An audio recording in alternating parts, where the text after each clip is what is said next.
Okay, ready? Chronicles of Narnia. We are in the last chapter of Book 1, The Magician's Nephew. And, there's more good stuff coming. This is just the last chapter of the first book. Chapter 15, the end of this story and the beginning of all others. Can you see that? That's Diggory with his mom. So remember, Aslan has just given Diggory an apple to take home to his mother to make her better, and they are leaving Narnia. Okay? Chapter 15, the end of the story and the beginning of all the others. You need no rings when I am with you, said the voice of Aslan. The children blinked and looked about them. They were once more in the wood between the worlds. Uncle Andrew lay on the grass, still asleep. Aslan stood beside them. Come, said Aslan, it's time that you went back. But there are two things to see first, a warning and a command. Look here, children. They looked and saw a little hollow in the grass with a grassy bottom, warm and dry. When you were last here, said Aslan, that hollow was a pool, and when you jumped into it, you came to the world where a dying sun shone over the ruins of Charn. There is no pool now. That world is ended, as if it had never been. Let the race of Adam and Eve take warning. Yes, Aslan, said both the children. But Polly added, but we're not quite as bad as that world, are we, Aslan? Not yet, daughter of Eve, he said, not yet. But you are growing more like it. It is not certain that some wicked one of your race will not find out a secret as evil as the deplorable word and use it to destroy all living things. And soon, very soon, before you are an old man and an old woman, great nations in your world will be ruled by tyrants who care no more for joy and justice and mercy than the Empress Jadis. Let your world beware. That is the warning. Now for the command. As soon as you can, take from this uncle of yours his magic rings and bury them so that no one can use them again. Both the children were looking up into the lion's face as he spoke those words. And all at once, they never knew exactly how it happened. The face seemed to be a sea of tossing gold in which they were floating, and such a sweetness and power rolled about them and over them and entered into them that they felt that they had never really been happy or wise or good or even alive and awake before. And the memory of that moment stayed with them always, so that as long as they both lived, if ever they were sad or afraid or angry, the thought of all that golden goodness and the feeling that was still there, quite close, just around some corner or just behind some door, would come back and make them sure, deep down inside, that all was well.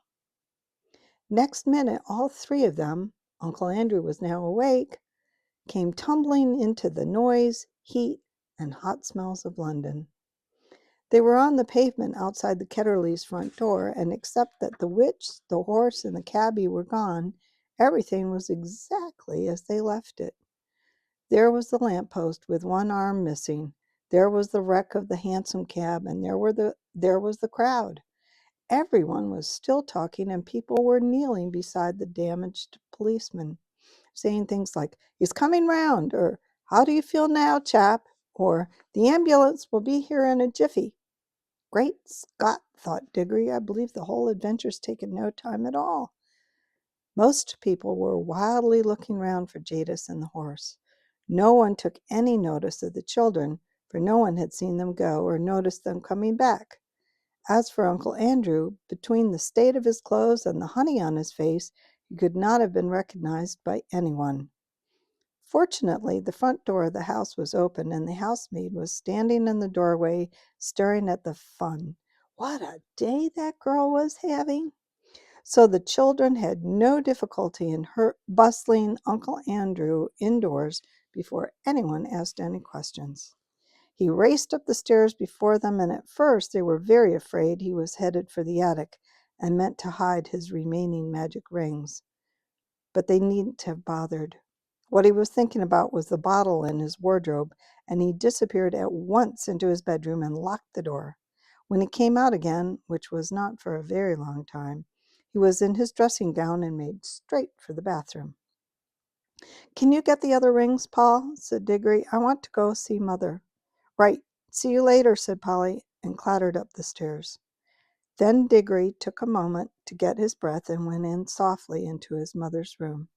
And there she lay, as he had seen her lie so many other times, propped up on the pillows, with a thin, pale face that would make you cry to look at it.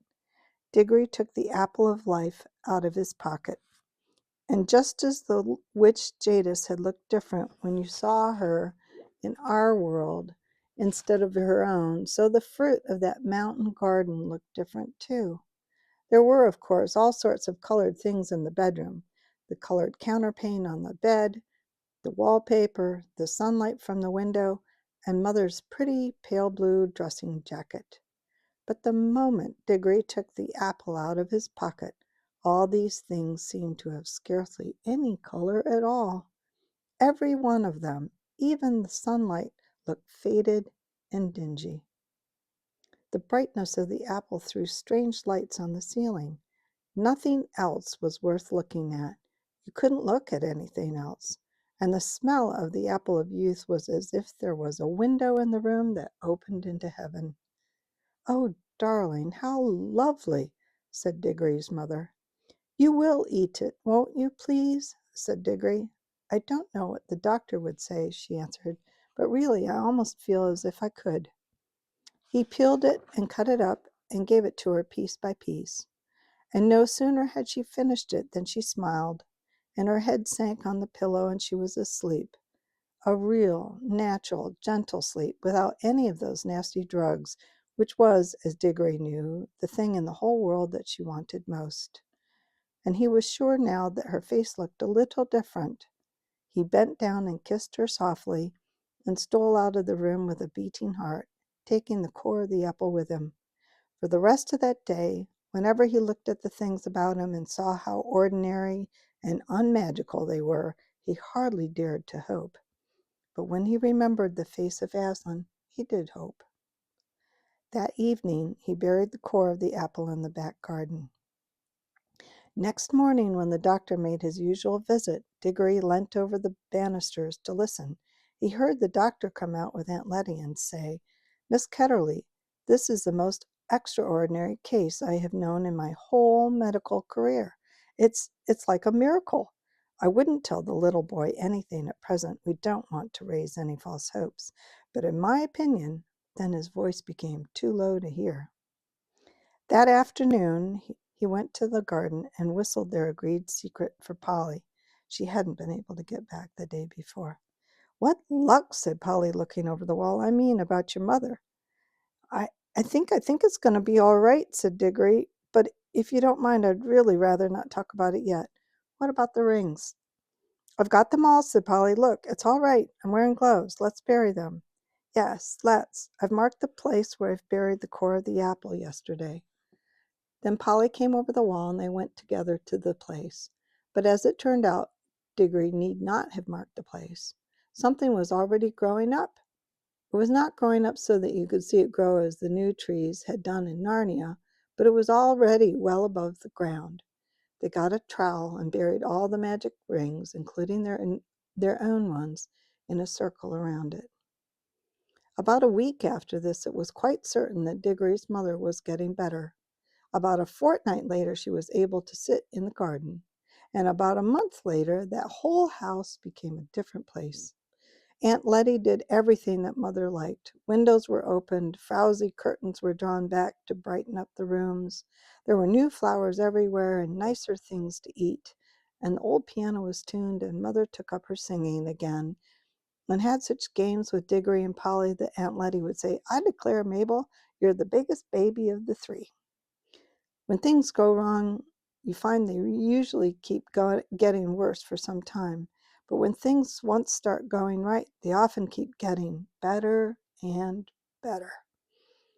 After about 6 weeks of this lovely life, there came a long letter from Father in India, which had wonderful news in it.